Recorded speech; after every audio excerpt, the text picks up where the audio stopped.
What's up, guys? Welcome back to another video on the YZ250F. As you can see, the engine is missing off the bench. I've actually got it on the floor because I'm trying to crank it over with the kickstarter on the floor there. So I'm trying to get a sense of what's going on inside the engine there, because it was really hard to kick over on the bike. And you kick it over and then it would kind of seize up and you'd have to power through something like worse than when you're getting the compression stroke. So I just put it on the floor because it's easier to crank the kickstarter over. I want to see what kind of condition is going on there.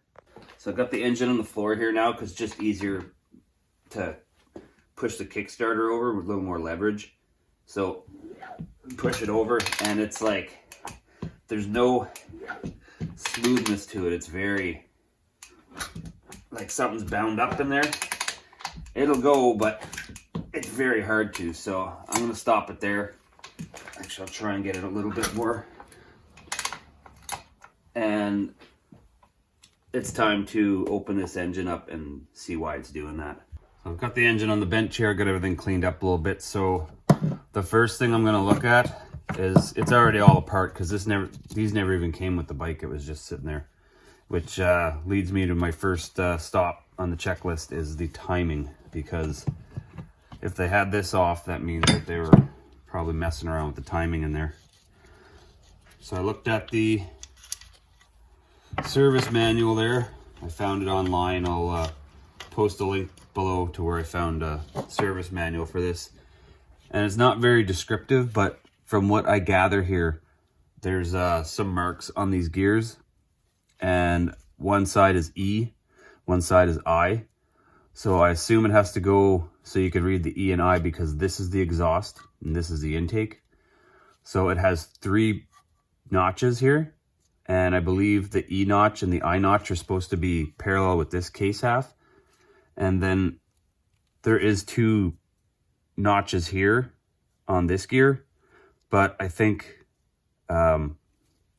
there's a little punch hole in between here that I think that's the one you're supposed to line up with this case half, and this one's supposed to be kind of straight up and down.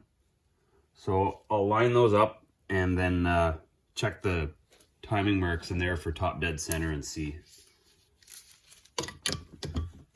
where we're at with that.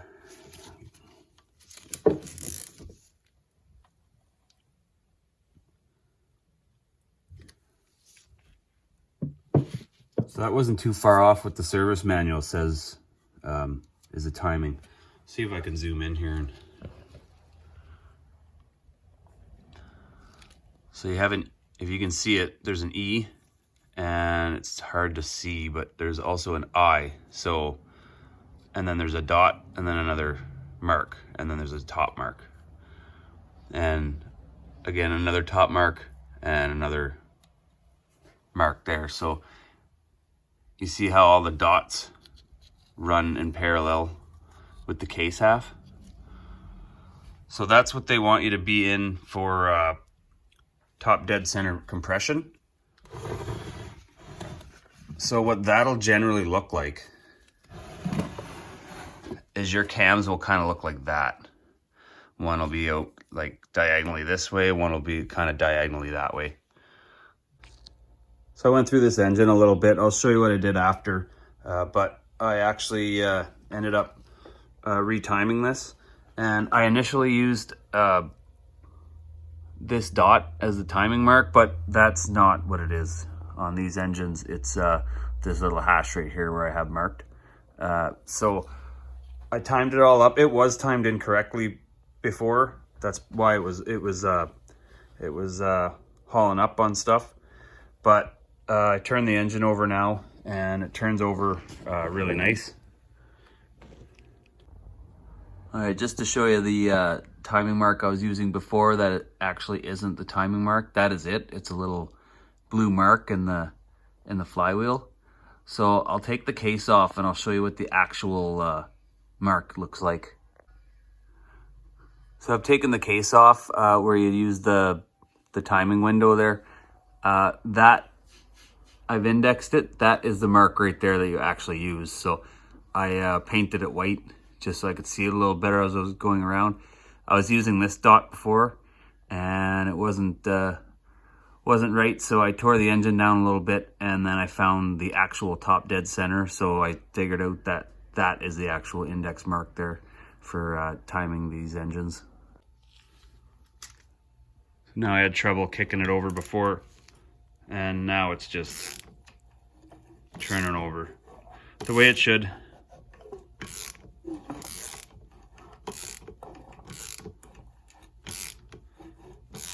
Definitely needs to be rebuilt, but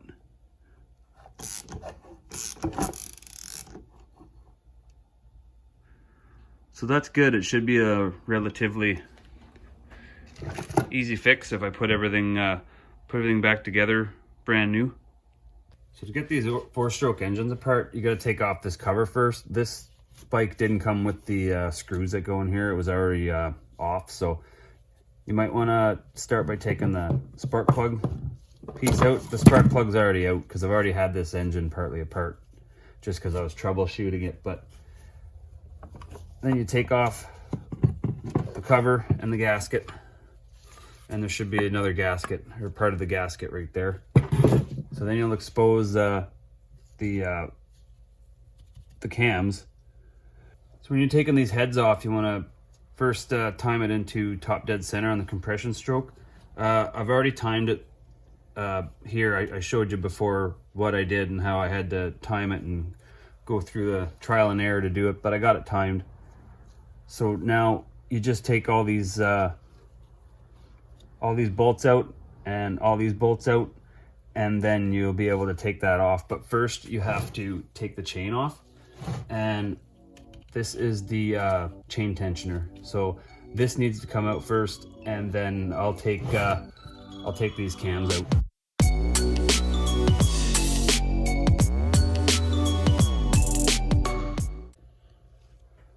So I got the intake side out. So now I'll do the exhaust in real time, just so you can kind of see what you're dealing with. Both are the same in more or less of the sense, but this one has 3 little valves on the intake side, and the exhaust side has 2. So you just take all these bolts out,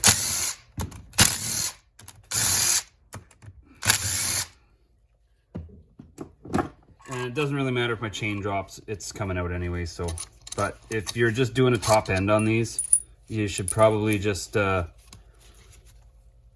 make sure your chain's not going to drop down in the case there. You can fish it out with a magnet, but what you really want to make sure of is when you take these out, is you want to do it nice and slow, because there's a little thrust clip in there.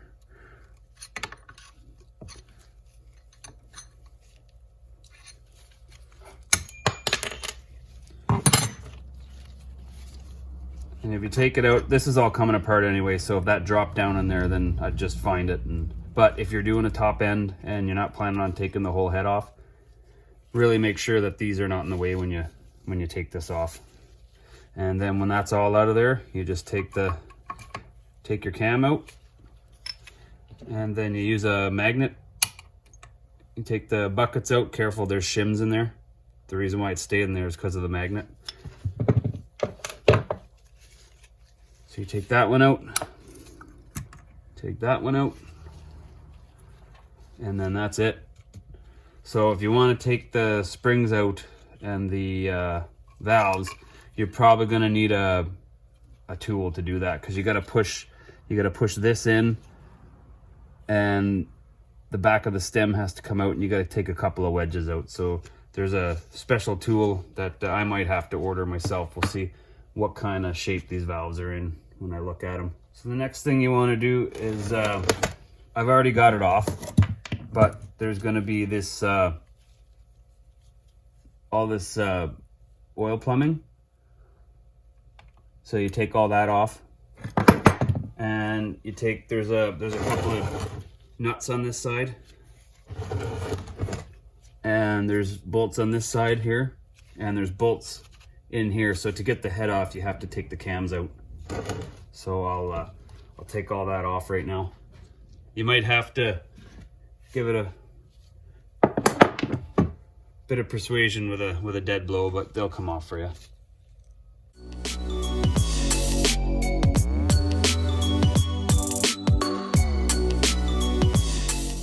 got that all apart now, so now I'll just check and see if the mistimed engine was causing the headaches for kickstarting it. So that thing, that's about as free as it gets right there. So that moves really nice. So yeah, that was definitely the source of the problem, from somewhere along this chain. And in here, it was not, something wasn't moving correctly because it wasn't timed properly. So that's something very important, especially when it's going back together, you time it properly. Because that was binding the whole thing up. When I'd kick the bike over, it would bind everything right up, and I'd have to really force it to get it through where it would go. I don't know if one of the valves was kind of lightly touching the piston a little bit and it was tough to get through it, but that is definitely what it is, because that kicks over no problem now. Well, that that's done, next part you want to do is just simply take the cylinder off. And that is just because you've got all these bolts out, all the main bolts holding it in. There's this one little 8 mil holding it in there. So you just take that out. And I've already had this apart simply just because, like I said, I was troubleshooting. So I was kind of learning as I was going there. So you might have to use a dead blow, but I don't think I will. I did initially, but I don't think I will now. So you just wiggle it, and then the rings might hang up a little bit.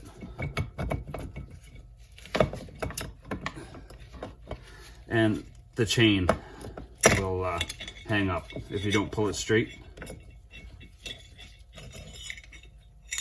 So that should come right out.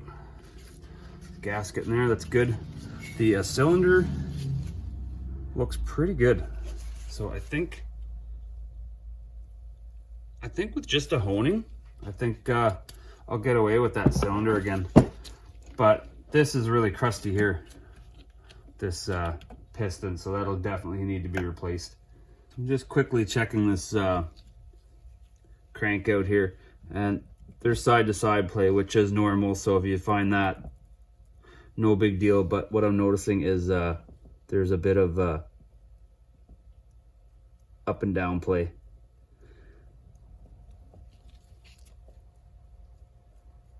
So that's not good.